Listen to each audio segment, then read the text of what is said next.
Les chroniques contées, ça commence aujourd'hui avec les histoires de la Bordelphoque de ma grand-mère Maria.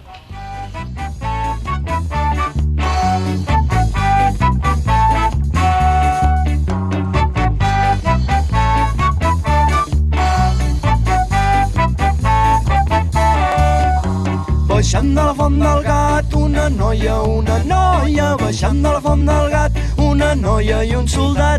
Pregunteu-li com se diu Marieta, Marieta, pregunteu-li com se diu Marieta de l'ull viu. Bah ouais, si on les commençait ces chroniques, parce que le type, il nous fait des effets d'annonce, il nous dit que ça arrive, il fait même un projet sur KissKissBankBank, et puis les chroniques, on les voit toujours pas arriver. Bah si, on va les commencer maintenant et tout de suite ces chroniques-là. Et pour la première, je t'avoue, j'ai commencé à domicile, dans mon village d'aujourd'hui, à Lénia. J'ai toujours rêvé de faire une entrée en vidéo comme ça. Mais enfin bon, revenons à nos moutons. Pour cette première chronique, on commence à Alenia. Et au village, quand j'ai commencé à faire savoir que je cherchais à récolter des histoires et qu'il me faudrait quelqu'un, une ressource, tout le monde m'a orienté vers une seule personne, André Amouroux. Et j'ai rencontré André, et c'est vrai qu'elle en connaît énormément des histoires sur le village. Elle m'a fait un cadeau magnifique en m'en donnant des dizaines. Mais celle que j'ai envie de partager avec vous, c'est celle d'un homme, Émile. Vous savez, ce genre de personnages qui font ce que nos villages sont aujourd'hui.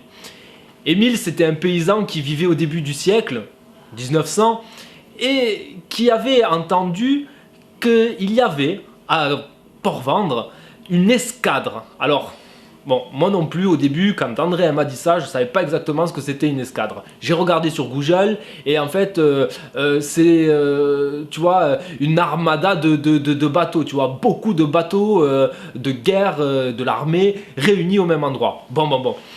Port-Vendre accueillait ce week-end-là une escadre extraordinaire.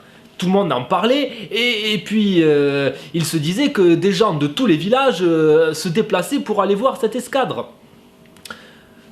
Émile, lui, il avait son champ, il avait son cheval sultan, mais ce jour-là, il s'est dit que ce serait peut-être une bonne idée, lui aussi, de se rendre à Port-Vendre pour aller regarder cette escadre. Quand même, une escadre, toi aussi, tu serais allé voir l'escadre à cette époque-là, c'est comme ça.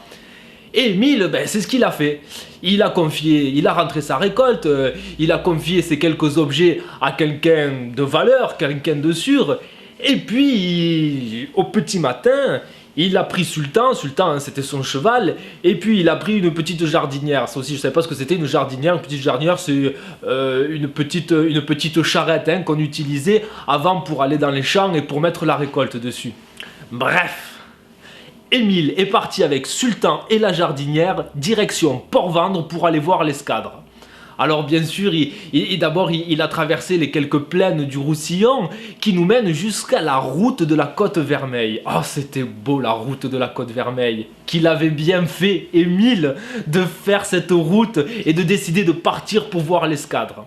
Alors, il est arrivé à Collioure, il a vu les magnifiques barques catalanes, il a même vu d'autres trucs, il a vu des types là qui peinturluraient le clocher, les barques catalanes. Des artistes qu'on disait à l'époque.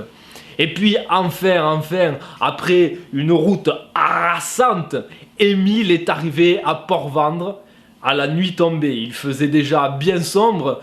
Et puis Émile, il avait son petit magot, il s'est présenté à la première auberge-hôtel qu'il y avait à l'entrée de Port-Vendre et il s'est annoncé: bonjour, je suis Émile de Alenia, je voudrais une chambre pour cette nuit parce que demain au petit matin, je voudrais voir l'escadre.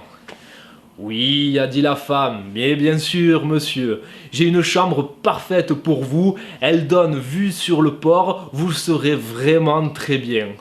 Il était content, Émile, il était là dans son auberge-hôtel, avec, il le savait, une fenêtre qui donnait sur l'escadre.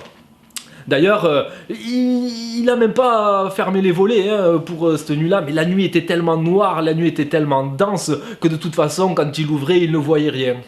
Et puis, comme un coup de bâton derrière la tête, Émile s'est endormi. Je ne sais pas si c'était le chemin, si c'était l'émotion de voir cette escadre le lendemain.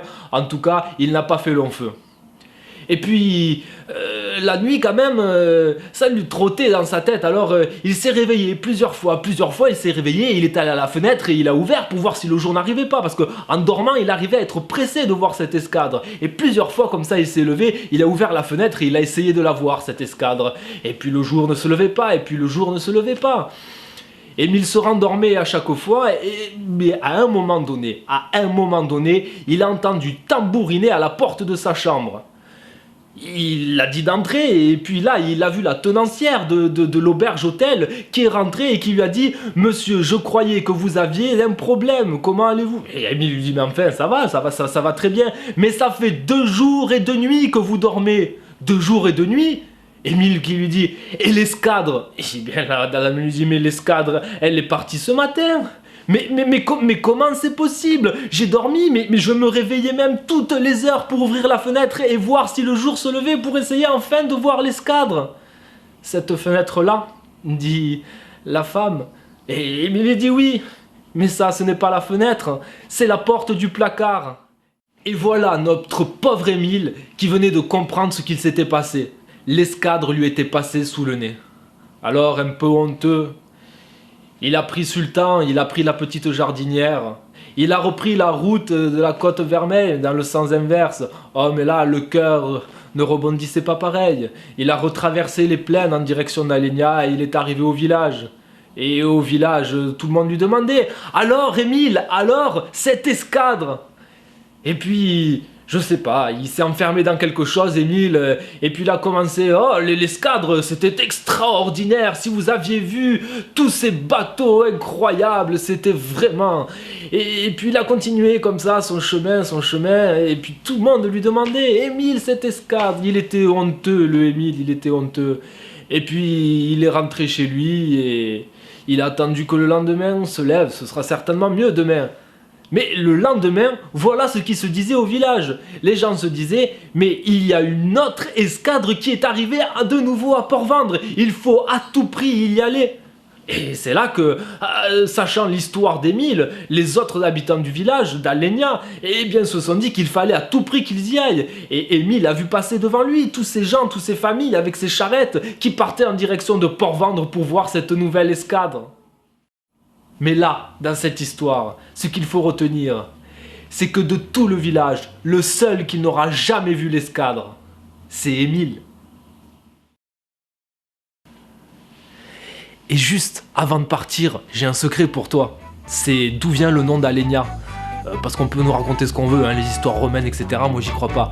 Alenia, avant, était entourée d'une forêt, la forêt du Bercol. Et les gens à Alenia allaient chercher le bois dans cette forêt pour se chauffer. En catalan, le bois, ça se dit la laine.